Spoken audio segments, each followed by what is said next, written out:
नमस्कार। आज हम बात करेंगे एक बहुत ही कॉमन डिजीज़ के बारे में जो एक थोरेसिक सर्जन के पास प्रेजेंट करती है, जिसका नाम है एम्पाइमा या छाती में पस जमा हो जाना। मैं डॉक्टर हर्षवर्धन पुरी, मैं एक चेस्ट सर्जन, एक थोरेसिक सर्जन हूँ। मेदांता मेडिसिटी गुड़गांव में काम करता हूँ। तो मैं आज आपको एम्पाइमा के बारे में बताऊंगा। एम्पाइमा क्या होता है? छाती में फेफड़े और छाती के बीच में पस के जमा हो जाने को एम्पाइमा कहते हैं।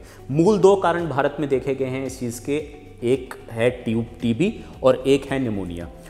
तो इस एम्पाइमा की 3 स्टेजेस होती हैं, जैसे स्टेज 1, स्टेज 2, स्टेज 3 कहते हैं। स्टेज 1 होती है जब सिर्फ पानी भर जाता है छाती में और एक सिंपल ट्यूब डालने की से उस पानी को निकाल के, उस पानी को टेस्टिंग करके कि वो उसमें टीबी के कीटाणु ग्रो कर रहे हैं या निमोनिया है, उसकी दवाई देके पेशेंट ठीक हो जाता है।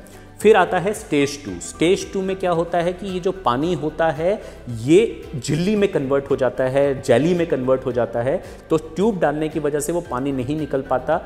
इसमें जो बेस्ट ट्रीटमेंट देखा गया है वो दूरबीन की सर्जरी के थ्रू किया जाता है, जिसे वैट्स कहते हैं, वीडियो असिस्टेड थोरैकोस्कोपिक सर्जरी। छोटे छोटे छेद करके, 3 छेद करके सफाई कर दी जाती है और पेशेंट बिल्कुल ठीक हो जाता है। जो तीसरी स्टेज है, जो मोस्टली पेशेंट जिस स्टेज में हमारे पास प्रेजेंट करते हैं, वो स्टेज 3 होती है। स्टेज 3 में क्या होता है? फेफड़े के ऊपर एक पूरी झिल्ली जम जाती है और उस झिल्ली के बीच में पानी होता है। तो कोई भी तरीका, कोई भी दवाई उस पानी को नहीं सुखा पाती। वो पेशेंट्स हिंदुस्तान में कई जगह पे घूम के आए होते हैं, हमारे पास कई महीनों से ट्यूब्स पड़ी होती हैं। वो पेशेंट इतने सिक होते हैं, इतने कमज़ोर होते हैं कि हम उनको सीधा सर्जरी कर ही नहीं पाते। हम क्या करते हैं, उन पेशेंट्स को एडमिट करते हैं, उनकी फिजियोथेरेपी स्टार्ट करवाते हैं। हमारे डेडिकेटेड फिजियोथेरेपिस्ट होते हैं जो उनकी फिजियोथेरेपी कराते हैं। उनको खाना बहुत खिलाया जाता है ताकि उनके शरीर में ताकत आ पाए, वो कुछ आगे काम कर पाएँ। उनकी दवाइयों को ऑप्टिमाइज़ किया जाता है कि दवाइयाँ वो ठीक खा रहे हैं। उसके बाद हम इसको उनको सर्जरी के लिए लेते हैं। नॉर्मली क्या फ़र्क है हमारे सर्जरी करने में बाकियों के सर्जरी करने में? तो बहुत बड़ा फ़र्क नहीं है। सब डिकॉर्टिकेशन सर्जरी ही करते हैं इसकी, वही इसकी बेस्ट सर्जरी रहती है, जिसमें फेफड़े के ऊपर की पूरी परत हटाई जाती है, छाती के अंदर की पूरी परत हटाई जाती है, फेफड़े को पूरा फुलाया जाता है और ये इस सर्जरी को डिकॉर्टिकेशन कहते हैं। हम इस सर्जरी को कुछ 95% पेशेंट्स में अपने स्टेज 3 एम्पाइमा के भी दूरबीन से कर पाते हैं। हमने अभी कुछ 2-3 महीने पहले इस पे 3 या 4 शोध के पेपर्स भी लिखे हैं जो कि नेट पे अवेलेबल हैं, जिसमें हमने दिखाया है कि हमारे 95% पेशेंट्स में हम ये सर्जरी दूरबीन से कर पाए और उनकी रिकवरी जो है वो ट्रेमेंडस होती है। बहुत ही जल्दी उनकी रिकवरी हो जाती है और वो अपने काम पे आगे बढ़ पाते हैं। जो ओपन सर्जरी करके किया जाता है उसमें चीरा जो है वो यहाँ से लेके पीठ तक एक चीरा दिया जाता है, रिब्स को खोला जाता है, कई रिब्स फ्रैक्चर हो जाती हैं और पेशेंट की रिकवरी जो है थोड़ी स्लो हो जाती है। पर दूरबीन की सर्जरी करने के बाद 3 से 4 दिन के बाद पेशेंट डिस्चार्ज हो जाता है। हफ्ते 2 हफ्ते के अंदर वो अपनी दिनचर्या में, अपने फाइनेंशियल दिनचर्या में वापस लौट सकता है। तो ये फ़ायदा होता है दूरबीन की सर्जरी करने का इन पेशेंट्स में। मैं ये नहीं कहता कि हम 100% कर पाते हैं, पर 90 से 95% हम केसेस में ये दूरबीन की सर्जरी कर पाते हैं और पेशेंट ठीक हो जाता है। एम्पाइमा इतनी कॉमन डिजीज़ है, इसका इतना पेशेंट घूम रहा होता है कम्युनिटी में, जो बेचारे हम तक पहुंच ही नहीं पाते। तो मेरी फेलो फिजिशियंस, पल्मोनोलॉजिस्ट, सबसे ये अपील है, सबसे मैं ये बताना चाहता हूं कि इसका बहुत ही अच्छा इलाज हो सकता है। दूरबीन की सर्जरी से बहुत अच्छा इनका रिकवरी होता है और ये पेशेंट बहुत जल्दी ठीक हो जाते हैं। ऐसे ही एक पेशेंट संजय जी मेरे पास, उनके ब्रदर उनको लेके आए थे, जो 3 से 4 महीने से कहीं पटना में, कभी कहीं अपना इलाज करा रहे थे। उनको एक ट्यूब्स पड़ी हुई थी। वो पेशेंट व्हीलचेयर में मेरे पास लाए गए। वो पेशेंट उठ के भी मेरी चेयर तक नहीं बैठ पा रहे थे। उनको हमने एडमिट किया, उनका 1 हफ्ते का प्रिपरेशन किया गया, उनकी दूरबीन की सर्जरी की गई।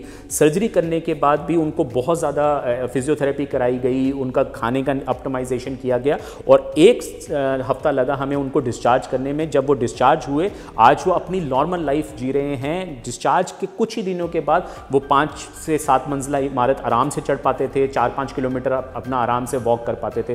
तो ये ड्रामेटिक रिकवरी हुई उनके, एक व्हीलचेयर पे बैठे हुए पेशेंट से लेके एक 5 किलोमीटर तक भागने वाले पेशेंट के बीच में।